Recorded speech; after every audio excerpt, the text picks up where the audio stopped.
અસલ છે. એટલે હાની વાત કરવાની છે? ખેગાજી, આપણા ગામમાં કેટલા ગરીબ માણસો છે તમને ખબર છે કોઈ? બધા ગરીબે સી લે. એમ નહીં કેતો. અમે ગરીબ છે, અમે કોઈ અમીર નહીં કે કરોડપતિ નહીં, બરાબર? પણ અમે ખાઈ કસ ગાધા વગર ઊંઘતા નહીં, અમારું પેટ ભરાય છે. પણ આપણા ગામમાં ઘણા ખરા માણસો એવા છે જે ભૂસા ઊંઘી જોઈએ છે. એના ખાવાનું નસીબ નહીં લે. સમજ્યા તમે? ઈ તો ભાઈ જેને મજૂરી કરતે જોર આવતું હોય ઈ ભૂસે ઊંઘે, બરોબર?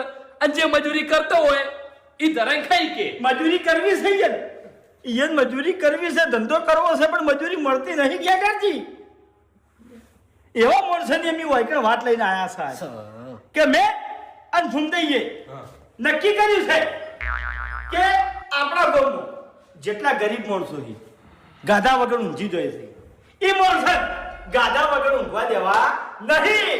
એ ખબરે ઊંઘાડવા છે. એટલે આવી એક સંગઠન બનાવ્યું છે, બરાબર?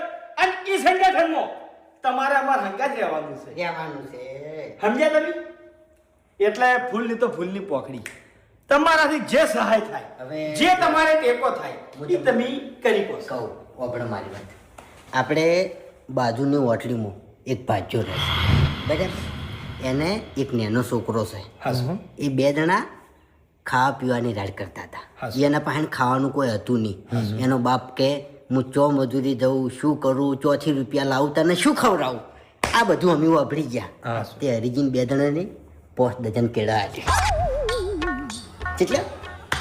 5 ડઝન કેળા આલ્યા અને 300 રૂપિયા વાપરવા.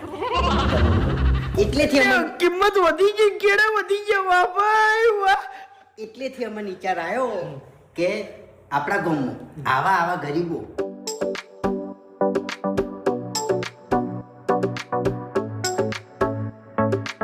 તમે શું કરવા ચિંતા કરો છો લ્યા? હું નહીં બેઠો લ્યા. ઓય, તાળી. ઈ તો વિશ્વાસ છે. એટલે હો વાતની એક વાત, તમે સેવા કરવા માંગો છો હાચું. અને સેવામાં આ ખેગર પહેલા ઉભો રહે. હા, હું તમને એ જ કહેતો હતો કે તમે આટલા રૂપિયા ભેળા કર્યા છે, આવું ઘર બનાવ્યું છે, તો આ બધું શું કામનું છે? એ કહેતો તમને. ના, આ બધું જીવન જરૂરિયાત છે. એમ નહીં. જોવે જોવે ના જોવે એમ નહીં. શું કેવું? ધર્મનો હાથ ટુકડો રખાય. હાચું. એમ કહું. એમ તો હમણાં હું બહાર ગયો હતો, બરોબર?